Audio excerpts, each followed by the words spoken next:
Pernahkah kalian merasa ada sesuatu yang mengawasi meskipun jalanan terlihat sepi? Malam itu, sepasang suami istri hanya ingin pulang lebih cepat mengambil jalan pintas yang jarang dilewati orang. Tapi mereka tidak tahu jalan itu bukan jalan biasa, sebuah jalan yang membelah kawasan pemakaman tua, tempat di mana waktu terasa berhenti dan suara yang tak terlihat bisa menyapa.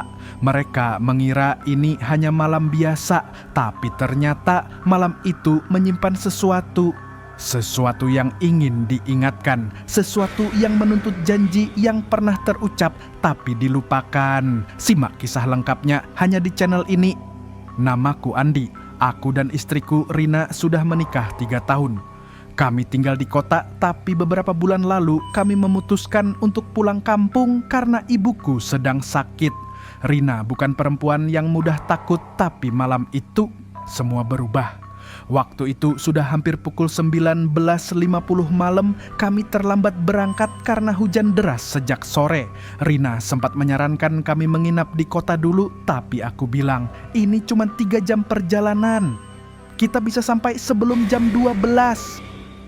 Awalnya semuanya berjalan lancar, jalanan sepi. Cuma ada suara hujan yang mulai reda dan sesekali suara jangkrik dari semak-semak. Aku menyetir pelan karena jalanan licin. Rina duduk diam di sebelahku memeluk jaketnya. Udara mulai dingin meski AC sudah dimatikan, tapi semua mulai terasa berbeda saat kami sampai di pertigaan tua di dekat hutan pinus. Di situ ada 2 pilihan jalan, jalur utama yang berkelok jauh tapi aman, atau jalan pintas yang memotong waktu setengah jam. Jalur kedua itulah yang membelah kompleks pemakaman tua. Dan tanpa pikir panjang aku belok ke kanan ambil jalan pintas. Rina langsung menoleh. "Mas, ini lewat kuburan ya?" Aku mengangguk sedikit ragu. "Iya, tapi lebih cepat. Lagi pula udah malam, siapa juga yang masih di sini?" Rina tidak menjawab, tapi aku tahu dia mulai tidak nyaman. Matanya terus melihat keluar jendela. Deretan pohon tinggi dan batu nisan mulai tampak di kiri dan kanan. Kabut tipis mulai turun pelan menutup pandangan beberapa meter ke depan. Aku menyalakan lampu besar mobil. Tiba-tiba udara di dalam mobil berubah. Dingin, tapi bukan dingin biasa. Rasanya seperti masuk ke ruangan kosong yang sudah lama tidak dihuni. Aroma samar tanah basah dan bunga melati tercium entah dari mana. Aku menatap ke depan. Jalan terlihat semakin sempit. Batu-batu nisan berdiri tak beraturan. Beberapa bahkan seperti miring dan retak, tertelan akar pohon besar. Tidak ada rumah, tidak ada warung. Hanya kuburan, kabut, dan keheningan yang tidak wajar. Rina menggenggam tanganku. "Mak, kenapa sih kita nggak lewat jalan utama aja tadi?" Suaranya bergetar pelan. Aku mencoba tertawa. "Yah, kan biar cepet. Lagi pula kuburan ini cuma tempat, Rin. Nggak ada apa-apa." Belum selesai aku bicara, lampu depan mobil tiba-tiba meredup, mesin sedikit bergetar. Seolah mobil ikut merasa tegang, aku tekan gas, mobil tetap jalan tapi sangat pelan. Aku menoleh ke kaca spion, kosong, tapi rasanya seperti ada yang mengawasi dari belakang, bukan dari luar, tapi dari dalam mobil. Aku mengedip mencoba mengusir perasaan itu. Lalu suara kecil terdengar dari speaker mobil pelan, hampir tidak bisa dikenali seperti gumaman. Aku langsung mengecilkan volume radio, tapi ternyata radionya sudah mati sejak awal. Aku menatap layar dashboard. Blank, tidak menyala sama sekali. "Mas, denger nggak?" tanya Rina lirih, wajahnya pucat. Kayak ada yang bisik-bisik. Aku tidak menjawab. Fokusku pecah saat seekor burung hitam melintas cepat di depan mobil diikuti oleh sesuatu yang lebih aneh. Sesosok bayangan melintas di balik pepohonan. Hanya sekilas, tapi tinggi, lebih tinggi dari manusia biasa dan bergerak tanpa suara. Mobil sempat bergetar, seperti melewati sesuatu yang tidak terlihat. "Rin, kamu tadi lihat itu enggak?" tanyaku. "Iya," jawabnya pelan, tak berani menoleh. "Tadi di sebelah kiri kayak ada yang berdiri pakai baju putih panjang."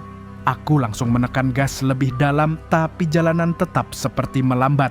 Kuburan itu seakan tak habis-habis. Padahal dari peta seharusnya kami sudah melewati area ini sejak 5 menit lalu. Aku mulai panik tapi tidak ingin menunjukkannya. "Rin, baca doa ya," kataku cepat. Rina mulai berbisik pelan, tangannya gemetar. Aku ikut komat kamit menatap lurus ke jalan. Di ujung pandangan kabut makin pekat, dan di tengah kabut itu aku melihat sesuatu, sebuah gerbang batu. Tinggi, berlumut, berdiri kokoh di tengah jalan. Aku tidak ingat ada gerbang itu di peta, tapi aku terus melaju. Mungkin itu pintu keluar dari kompleks ini. Namun saat aku melintas di bawahnya, mesin mobil tiba-tiba mati total. Semua lampu padam, bahkan alarm pun tidak berbunyi. Rina menjerit pelan, "Mas, mobilnya..." Aku mencoba starter, tidak ada respons. Lalu dari kaca depan samar-samar di tengah kabut, aku melihat sosok bayangan berdiri. Diameter tidak bergerak, tapi perlahan sosok itu mulai mendekat. Aku menahan napas. Kabut menebal, tapi aku bisa melihat bayangannya dengan cukup jelas. Tingginya hampir setinggi gerbang batu tempat kami berhenti. Gerakannya pelan tapi pasti, tidak menyerang, tidak menakut-nakuti secara langsung. Tapi justru itu yang membuat semuanya terasa lebih mencekam. Rina mencengkeram lenganku erat. "Mas, itu siapa?" Aku tidak menjawab. Tak ada kata yang keluar. Sosok itu tidak punya wajah, atau mungkin tertutup kabut.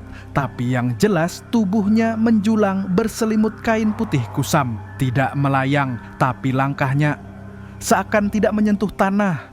Aku refleks menekan tombol starter, tidak ada bunyi. Mesin tetap mati, lampu tetap padam. Kaca depan mulai mengembun, padahal udara di luar sangat dingin. Entah kenapa aku merasa seperti sedang berada dalam mimpi buruk yang sangat nyata. Sosok itu berhenti hanya beberapa meter dari kap mobil, tidak bergerak. Diameter, tapi aku bisa merasakan matanya seakan menembus kaca mobil dan menatap langsung ke arah kami. "Aku takut, Mas," bisik Rina. Tiba-tiba terdengar suara ketukan tok, tok, tok, tok, tok, tak, tak, tak, tak. Aku dan Rina menoleh ke arah suara. Jendela bagian kiri diketuk pelan, tapi tidak ada siapapun di sana. Tidak ada tangan, tidak ada bayangan, hanya suara ketukan yang jelas terdengar. Tok, tok, tok, 3 ketukan, lalu hening, lalu 3 ketukan lagi. Ritmenya sama seperti pola. Aku mencoba memutar kunci mobil lagi. Kali ini mesin menyala. Lampu dalam mobil kembali hidup. Tapi sesuatu terasa tidak beres. Saat lampu menyala, aku melihat Rina memejamkan mata. Tapi dari kaca spion, aku melihat bayangan gelap duduk di kursi belakang. Aku langsung menoleh. Kursi kosong. Tidak ada siapapun. Tapi saat menoleh lagi ke depan, sosok tinggi tadi sudah tidak ada. Seketika itu juga kabut mulai menipis. Udara berubah. Entah bagaimana aku berhasil menginjak gas dan mobil melaju pelan melewati gerbang batu itu. Kami tidak bicara selama beberapa menit, hanya suara mesin dan roda yang bergesek dengan jalan berkerikil. Tapi suasana belum kembali normal, belum benar-benar terasa aman. Saat mobil berjalan melewati deretan Nissan yang lebih tua, Rina menunjuk ke sisi kanan. "Mas, lihat itu." Di antara kabut ada 3 orang berdiri, diameter menghadap jalan. Mereka tidak bergerak seperti patung. Pakaian mereka seperti pakaian zaman dulu, lusuh dan memudar. Satu dari mereka, seorang perempuan, menunduk pelan. Tapi pelan-pelan kepalanya terangkat dan menatap kami. Wajahnya tidak bisa dijelaskan dengan kata-kata. Bukan karena menyeramkan secara langsung, tapi karena terlalu datar. Seperti wajah yang lupa bagaimana caranya mengekspresikan emosi. Matanya kosong, tatapannya seperti menembus waktu. Aku langsung memalingkan pandangan dan mempercepat laju mobil. Rina mulai membaca doa lagi, pelan tapi terus-menerus, seperti berusaha menenangkan dirinya sendiri. Aku tidak menghalangi, bahkan aku ikut membacanya dalam hati. Namun suara yang terdengar setelahnya membuat bulu kuduku kembali berdiri.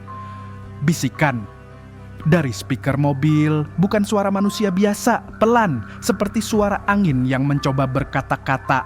Aku mengecilkan volume radio, tapi radio masih mati. "Mas," suara Rina bergetar, "itu suaranya dari mana?" Aku diam. Kupingku mencoba menangkap arah suara, tapi tidak jelas. Kadang dari speaker, kadang dari belakang, kadang seperti dari dalam kepalaku sendiri. Lalu suara itu makin jelas, seperti seseorang berbisik, menyebut nama kami. "Andi, Rina." Rina langsung menutup telinganya dengan tangan. Aku merasa tanganku mulai basah karena keringat dingin. Aku memutar setir ke arah kanan, mencoba mencari jalan keluar dari kompleks ini. Tapi anehnya, kami kembali ke tempat semula. Gerbang batu itu muncul lagi di depan, padahal kami tidak memutar balik. Aku menginjak rem, mobil berhenti perlahan. Tidak mungkin, kami sudah berjalan lebih dari 10 menit, tapi sekarang kami kembali ke titik awal. Rina mulai panik. "Mas, kita muter-muter." Aku tidak menjawab. Aku turun sedikitkan kaca jendela, berharap bisa melihat tanda jalan atau apapun. Tapi yang kudengar justru seperti suara langkah kaki banyak dari segala arah, tap, tap, tap. Tapi saat kulihat keluar, tidak ada siapapun. Aku kembali menutup kaca jendela. Aku mulai merasa kami sedang diputar-putar, seperti masuk ke dalam lingkaran yang tidak terlihat. Mungkin ini bukan sekadar jalan pintas. Mungkin ini jalan yang memang tidak semua orang bisa lewati begitu saja. Aku menoleh ke Rina, wajahnya pucat, dia gemetar. Aku tahu ini belum selesai dan perjalanan kami masih panjang. Dengan napas yang masih memburu, aku kembali menyalakan mesin. Mobil bergerak perlahan melewati gerbang batu yang tadi. Sekilas terasa seperti dejavu, jalan yang sama, pohon yang sama, bahkan suara jangkrik yang terdengar identik. Rina diam, tapi aku tahu pikirannya kacau. Aku pun sama. Perasaan seperti terjebak makin kuat. Jalan yang seharusnya hanya satu jalur, sekarang terasa seperti labirin tak berujung. Lalu tiba-tiba lampu kabin mobil menyala sendiri. Klik, aku dan Rina langsung menoleh bersamaan. Lampu menyala terang selama beberapa detik, lalu berkedip. Sekali, 2 kali, 3 kali, seolah ada yang memainkannya. Aku mencoba mematikannya secara manual, tapi saklarnya tidak bergerak, tetap menyala sendiri. "Mas, tolong matikan lampunya." Suara Rina gemetar. "Aku udah coba, Rin, nggak bisa." Jawabku pelan sambil berusaha tetap tenang. Dan saat aku melihat ke kaca spion tengah, hatiku hampir berhenti berdetak. Ada sosok hitam duduk di kursi belakang, tidak bergerak, tidak bersuara, hanya duduk. Aku langsung menoleh ke belakang, kosong. Tapi kaca spion masih memperlihatkan sosok itu, walaupun jelas-jelas kursinya kosong saat kulihat langsung. Aku cepat-cepat memiringkan spion ke bawah. Tidak sanggup melihatnya lagi, Rina mulai menangis kecil. "Mas, aku ngerasa kayak ada yang ikut sama kita." Aku ingin menyangkal tapi tak bisa. Aku hanya bisa berbisik pelan, "Iya, aku juga ngerasa gitu." Mobil terus melaju, tapi rasa dingin di dalam kabin makin menusuk, jauh lebih dingin daripada udara malam biasa. Seolah ada sesuatu yang menyerap kehangatan di sekitar kami. Lalu pintu belakang kiri terdengar membuka, klik, krik. Aku refleks menoleh ke panel pintu, lampu indikator menunjukkan pintu terbuka. Rina langsung menjerit, "Mas, pintunya!" Aku injak rem, mobil berhenti mendadak. Aku dan Rina menoleh ke belakang. Pintu memang sedikit terbuka, hanya beberapa sentimeter, tapi cukup untuk membuat udara malam menyelinap masuk. Tidak ada angin, tapi daun-daun kering beterbangan masuk. Aroma tanah basah dan bunga yang aneh, tidak seperti wangi biasa, menguar ke seluruh kabin. Dengan tangan gemetar, aku menarik tuas dan turun pelan dari mobil. Tidak ada suara, tidak ada hembusan angin, tapi suasananya seperti ada banyak mata yang sedang menatapku dari balik pohon-pohon gelap. Aku menutup pintu belakang pelan, kunci. Lalu kembali ke kursi pengemudi. Saat aku duduk kembali, Rina memegangi lenganku. "Mas, tadi waktu Mas turun, aku ngelihat bayangan hitam naik dari luar ke kursi belakang. Aku menoleh cepat ke belakang, kursi tetap kosong, tapi kali ini aku tidak melihat ke spion. Aku sudah tahu apa yang kulihat di sana tidak akan sama dengan kenyataan. Kali ini, tanpa berkata apa-apa, aku mematikan semua lampu dalam mobil. Aku biarkan jalanan gelap hanya disinari lampu luar. "Mas, kita mau kemana sekarang?" tanya Rina pelan. "Terusin, nggak boleh berhenti di sini. Kita harus terus jalan sampai keluar dari tempat ini," jawabku mencoba meyakinkan diriku sendiri. Kami kembali diam, tapi di tengah keheningan terdengar suara gesekan halus seperti kain yang menyeret lantai, awalnya dari luar, lalu seperti dari dalam. Dari bagian belakang mobil, Rina menutup mulutnya. Aku bisa lihat air matanya mulai mengalir. Lalu, kursi belakang berderit pelan seperti ada beban yang bergerak di atasnya. Aku tidak berani melihat, aku hanya bisa mengencangkan sabuk pengaman dan terus mengemudi. Kaki terasa kaku, tanganku menggenggam setir begitu kuat sampai sendi-sendi terasa pegal. Perjalanan makin terasa aneh. Kami sudah melewati 2 belokan dan 1 tanjakan kecil, tapi nisan-nisan dan pepohonan masih terus ada di sisi jalan, sama persis, seolah kami tidak bergerak kemana-mana. Dan akhirnya, seseorang batuk pelan dari kursi belakang, suara laki-laki, parau dalam. "Ayo cepat, sebentar lagi." Aku dan Rina membeku, tak ada yang bicara, tak ada yang berani menoleh. Aku hanya terus menekan gas, terus dan terus, meski jalan di depan makin gelap, makin mencekam, dan kabut mulai muncul lagi, menelan semuanya perlahan. Aku tak lagi tahu sudah berapa menit kami berkendara, atau mungkin jam. Rasanya waktu ikut terperangkap bersama kami di dalam jalur aneh ini. Kabut yang semakin pekat menutupi hampir seluruh pandangan. Lampu mobil hanya mampu menembus 1 atau 2 meter ke depan. Selebihnya hanyalah putih yang bergoyang seperti asap. Aku mendengar nafas Rina makin cepat.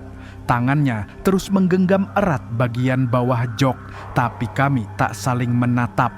Masing-masing sibuk bergulat dengan rasa takut sendiri. Di antara pekatnya kabut itu, tiba-tiba terlihat sesuatu.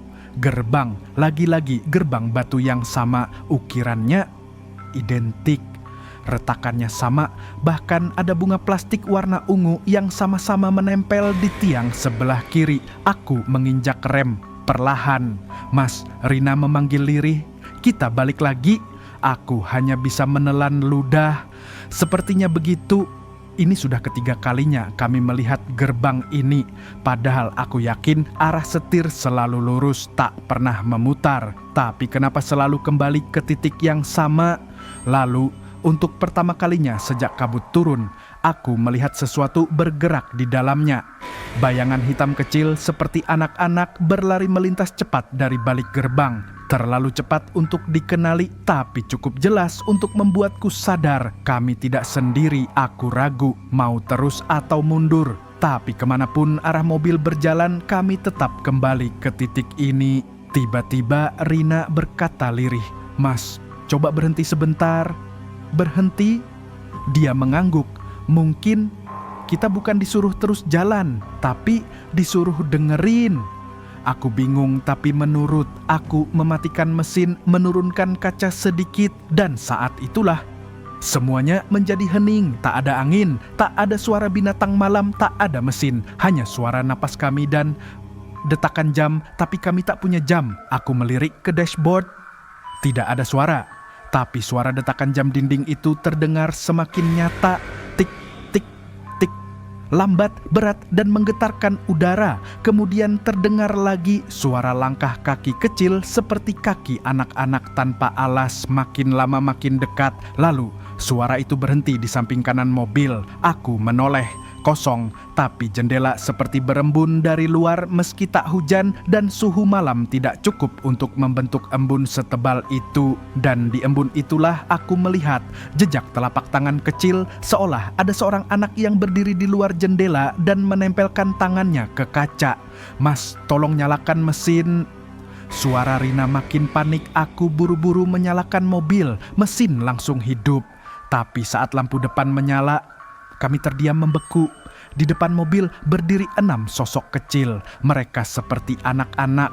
Tubuh mereka berdiri rapi, saling berjejer, tapi wajah mereka tidak terlihat jelas. Kabut menutupi atau mungkin memang tidak ada. Mereka hanya berdiri, menunduk, tak bergerak. Salah satu dari mereka perlahan mengangkat tangan dan menunjuk ke arah kanan. Rina mencengkeram lenganku. "Mas, dia nunjuk ke jalan itu." Aku melihat ke arah yang ditunjuk, sebuah jalan kecil bercabang ke kanan, gelap, tidak terlihat dari arah manapun sebelumnya, seolah baru muncul sekarang. Aku menelan ludah. Kita ikuti. Rina mengangguk pelan. Mungkin itu satu-satunya jalan keluar. Mobil mulai bergerak ke arah cabang jalan itu. Perlahan ke-6 sosok kecil itu menundukkan kepala seperti memberi izin. Saat roda mulai menyentuh aspal jalan kecil itu, kabut mulai menipis. Pohon-pohon berganti, tidak lagi penuh nisan tapi berubah menjadi pohon pinus yang tinggi dan sunyi. Tapi entah kenapa perasaan gelisah belum hilang. Kami berdua berharap jalan ini akan membawa kami keluar dari mimpi buruk tadi. Namun belum jauh kami melaju. Radio mobil menyala sendiri. Suara yang terdengar bukan musik, bukan suara pembicaraan, tapi rekaman suara kami sendiri. Suara panik kami saat berada di depan gerbang batu tadi. "Mas, pintunya." "Aku takut, Mas." "Itu suara siapa?" Semuanya terdengar, seolah ada yang merekam semua kejadian sebelumnya dan sekarang diputar kembali. Aku dan Rina saling menatap dan dari speaker terdengar satu suara lagi. "Kalian belum boleh pergi." Suara itu bergema dari speaker mobil seperti bisikan yang datang dari balik kabut, pelan, dalam, dan entah bagaimana terdengar seperti berasal dari dalam kepala kami juga. Aku menatap Rina, wajahnya pucat dan matanya membelalak menatap radio yang kini kembali hening. Jalan di depan masih sunyi, tidak ada lagi sosok anak-anak, tidak ada lagi bayangan. Tapi suasananya tidak berubah, masih seperti tadi, sunyi yang menyesakkan. Aku menginjak gas perlahan berharap semua hanya halusinasi. Tapi saat roda terus berputar dan jalan makin jauh, aku mulai sadar. Kami tidak bergerak kemana-mana, rambu jalan yang kami lewati sama. Bahkan batang pohon pinus yang ada goresan putih membentuk huruf X sudah muncul 3 kali. Rina pelan berkata, "Mas, ini kayak lingkaran." Aku menggertakkan gigi, menekan pedal gas lebih dalam, berharap dengan kecepatan tinggi kami bisa keluar dari lingkaran ini. Tapi meski mobil melaju kencang, jalan di depan tetap tidak berubah. Dan saat kami melewati pohon pinus dengan tanda X untuk keempat kalinya, aku menginjak rem. Mungkin kita salah. Suaraku serak. Mungkin kita memang harus kembali. "Balik arah?" tanya Rina. Aku mengangguk pelan. "Kita kembali ke jalan utama, ke tempat gerbang itu." Aku membalikkan arah mobil. Perlahan roda berputar ke arah sebaliknya. Tapi baru saja mobil berbalik, ada seseorang berdiri tepat di tengah jalan. Seseorang berpakaian putih lusuh, rambutnya panjang menutupi sebagian wajah. Tubuhnya diam, tidak bergerak, hanya berdiri seolah telah menunggu dari tadi. Aku dan Rina menahan napas. "Apa itu? Perempuan?" Rina berbisik. Aku tidak menjawab. Tanganku gemetar di atas kemudi. Aku coba menyalakan lampu jauh, tapi entah kenapa lampu mobil mati semuanya. Mesin masih menyala, tapi pencahayaan lenyap total. Dalam gelap itu kami hanya bisa melihat siluet sosok itu karena cahaya bulan yang samar-samar menembus kabut. Dan perlahan dia mengangkat tangannya menunjuk ke arah kami. Bukan isyarat untuk mendekat atau pergi, tapi lebih seperti menyuruh kami melihat ke belakang. Aku pelan menoleh ke kaca spion yang mulai berembun. Dan di sana, samar, gerbang batu itu muncul lagi. Tapi kali ini bukan kosong, penuh sosok-sosok. Bayangan hitam berdiri berderet dari kanan ke kiri, masing-masing membelakangi gerbang dan menatap lurus ke arah mobil kami. Semuanya diam. Tiba-tiba suara radio menyala lagi, tapi kini suaranya lirih seperti siaran dari dunia lain. "Kalian harus kembali ke awal." Dan Semua jadi gelap, mesin mobil mati, lampu padam, bahkan jam digital di dashboard ikut berhenti. Hening total, hanya suara jantung kami masing-masing yang berdetak keras. Aku mencoba menyalakan mesin. Sekali, 2 kali, tidak menyala. Ketika aku mencoba ketiga kalinya, tiba-tiba lampu menyala sebentar dan dalam kilatan cahaya itu, kami sudah tidak berada di Jalan Pinus. Kami kembali di tempat awal. Di depan area pemakaman, gerbang besar batu itu berdiri di depan kami, tapi kali ini terbuka lebar. Tidak seperti sebelumnya yang selalu tertutup.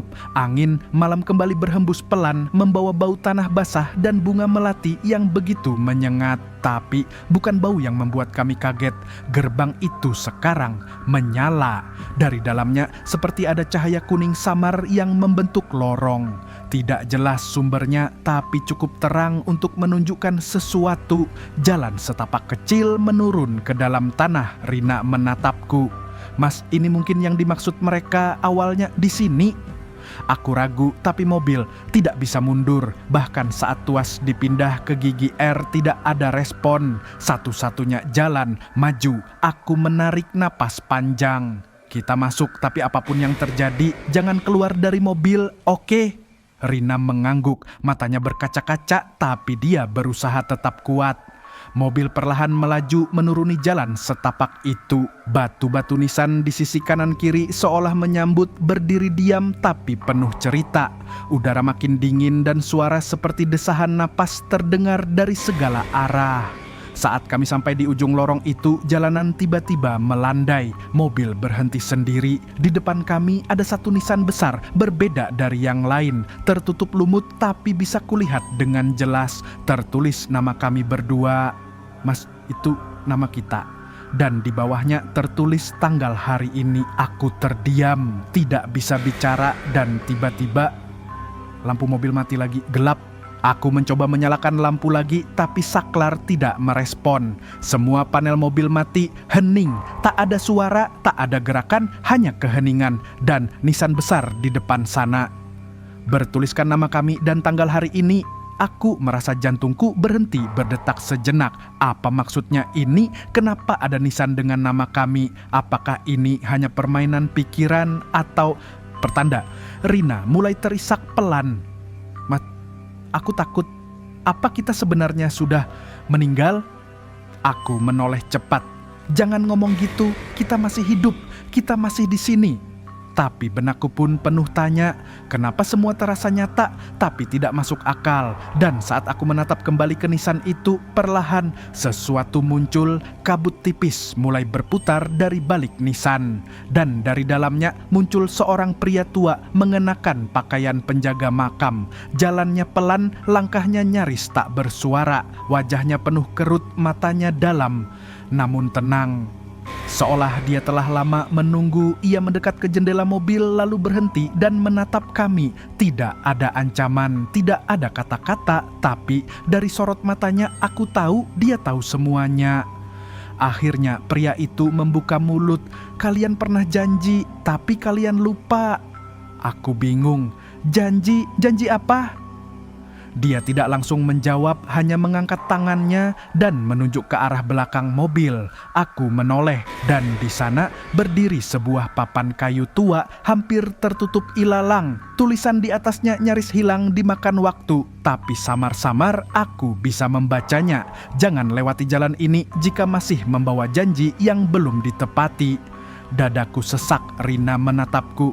Mas, maksudnya apa? Aku teringat 2 tahun lalu kami pernah melintas di jalan ini saat masih menjadi pasangan tunangan. Kami baru saja bertengkar hebat karena aku hampir membatalkan pernikahan sepihak. Waktu itu di tengah perjalanan malam kami berhenti di dekat gerbang kuburan ini. Dan Rina berkata sambil menangis, kalau kita nikah nanti janji ya jangan pernah saling ninggalin. Apapun yang terjadi janji. Aku waktu itu menjawab asal iya janji. Aku tak tahu ternyata kalimat itu membekas menjadi sebuah sumpah. Mungkin lebih dari sekadar janji antara 2 insan biasa. Dan mungkin jalan ini tahu. Pria tua itu berkata pelan, tempat ini tidak menyukai janji yang dilupakan, tapi masih ada waktu. Tiba-tiba nisan besar di depan kami retak perlahan dari dalamnya. Keluar cahaya samar hangat seperti mentari pagi. Rina menggenggam tanganku. Mas, mungkin kalau kita tepati janji itu sekarang, kita bisa keluar. Aku mengangguk, aku menatap matanya dan berkata pelan dengan sungguh-sungguh. Maafkan aku ingat sekarang. Dan aku janji, kali ini benar-benar janji selamanya. Saat kata itu keluar dari mulutku, terjadi sesuatu, angin berhembus dari segala arah, kabut mulai hilang. Suara burung malam kembali terdengar, mobil bergetar pelan, lalu panelnya menyala, lampu hidup, mesin kembali normal, dan nisan dengan nama kami menghilang, seolah tidak pernah ada. Pria tua itu berjalan mundur, perlahan memudar bersama kabut yang tersisa. Aku menginjak pedal gas, mobil naik perlahan dari jalan setapak itu, dan ketika melewati gerbang besar tadi, aku bisa melihat langit mulai terang di ufuk timur.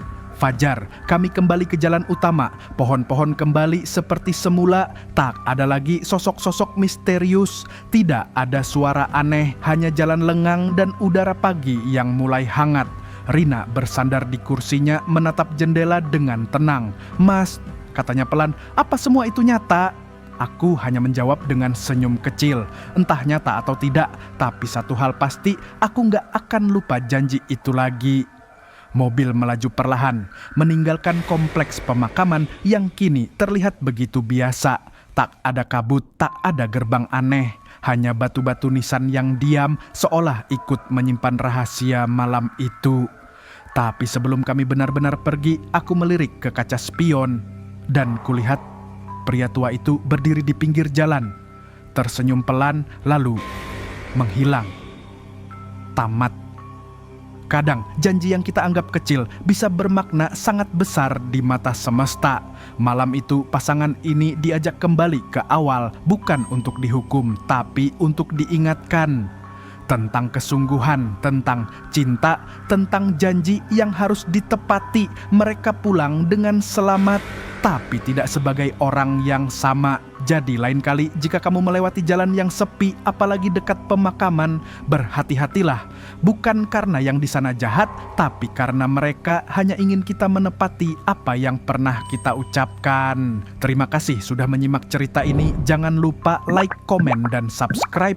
Dan sampai jumpa di kisah-kisah horor berikutnya yang mungkin lebih dekat dari yang kamu kira.